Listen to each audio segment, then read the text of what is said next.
మేడ్చల్ జిల్లా ఫిర్జాదిగూడ గాయత్రీనగర్ స్ఫటికరూప సాయిబాబా ఆలయంలో గణపతి లడ్డు వేలంపాట ఘనంగా జరిగింది.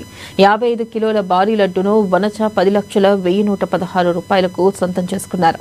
వెండి, బంగారు ఆభరణాలతో అలంకరించిన ఈ లడ్డు తయారీలో బాదం, కాజు, పిస్తా, యాలకులు, కిష్మిష్ వంటి పవిత్రమైన ద్రవాలు వినియోగించినట్లుగా ఆలయ వ్యవస్థాపకురాలు మాతా సునందాబాయి తెలిపారు. ఇక మడి, తడి, అంగవస్త్రములతో భక్తితో వంట వరపు చేసిన ఈ ప్రసాదం జన్మజన్మలకు దొరకని సౌభాగ్యంగా ఉందని వివరించారు. ఈ వేళల్లో 55 కిలోల లడ్డూను వనచ సొంతం చేసుకోవడం విశేషమని అన్నారు.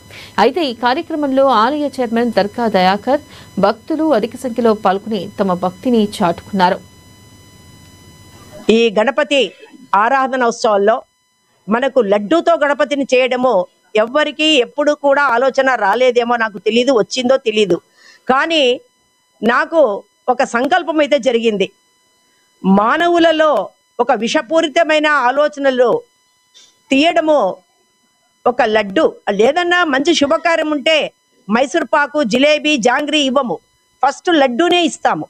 అందుకనే ఆ లడ్డు ప్రతీకగా ఈ పరమాత్ముడు వినాయకుడి వినాయక చవితి బుధవారం రావడము బుద్ధితో కూడిన పని, విశేషమది. అందుకని లడ్డు గణపతిని చేస్తే ఆ గణపతి అందరి హృదయాల్లో దూరి ప్రతి ఒక్కరిలో ఉన్న ఆలోచనల్లో మార్పు తీసుకొచ్చి ఈ యొక్క యావత్ భూప్రపంచాన్ని తనే పర్యవేక్షణలో ఎలకనెక్కి వెళ్తాడు కదా, అలాగే అందరినీ రక్షిస్తూ అందరికీ సద్బుద్ధిని ప్రసాదిస్తూ అందరు హృదయాల్లో నిలిచిపోతారు అనే విషయంతో ఈ సత్సంకల్పంతో లడ్డు గణపతిని చెయ్యాలని నేను సంకల్పించుకున్నాను. అప్పుడు నా పక్కలో బబితా గారిని కూర్చున్నారు. నేను పోయిన శుక్రవారం అనౌన్స్ చేశాను, ఎవరైనా ముందుకు వస్తే లడ్డు గణపతిని చేపిస్తాను అని. మొత్తం ఎంత అవుతుంది అని అంటే ఆయన నుండి 50,000 అవుతుంది. ఇమ్మీడియట్ గా తెచ్చి ఇచ్చి ముందు లడ్డు గణపతిని చేయించి మీ మనసులో ఉన్న కోరిక నెరవేరేటట్టు నేను ఒక సత్సంకల్పం పెట్టుకున్న లోక కళ్యాణాని కోసము ఒక పెద్ద నిత్య అన్నదాన సత్రం కట్టాలని ఆ పరమాత్ముడు నన్ను అనుగ్రహించి ఈ యొక్క కార్యంలో నన్ను సఫలీకృతం చేయాలని ఆమె సంకల్పించి తప్పనిసరిగా మీరు భక్తితో చెయ్యండి. తక్కువ అనుకుని, ఎందుకంటే లోపల తీసుకెళ్ళడం కష్టం అవుతుంది అనుకుంటే, కానీ మినిమం 6 feet to 7 feet వస్తుంది.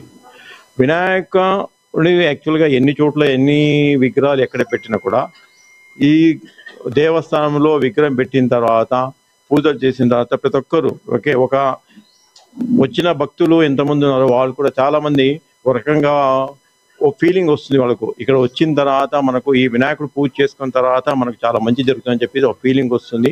కాలనీలో కానీ ఎక్కడైనా కానీ ఎంతమందో పెడుతున్నారు, కానీ ఫైనల్గా మళ్ళీ ఇక్కడ వచ్చేసి దేవస్థానాలు పెడితే మాకు చాలా బాగా జరుగుతుందని చెప్పేసి సో లడ్డు వినాయకుడు అని చెప్పేసి ఫస్ట్ టైం అమ్మగారు యాక్చువల్గా చెప్పారు, లడ్డు వినాయకుడు పెడుతున్నాము, దీంట్లో 55 kgs లడ్డు తయారు చేస్తున్నాము, ఇది సక్సెస్ అవ్వాలని చెప్పేసి.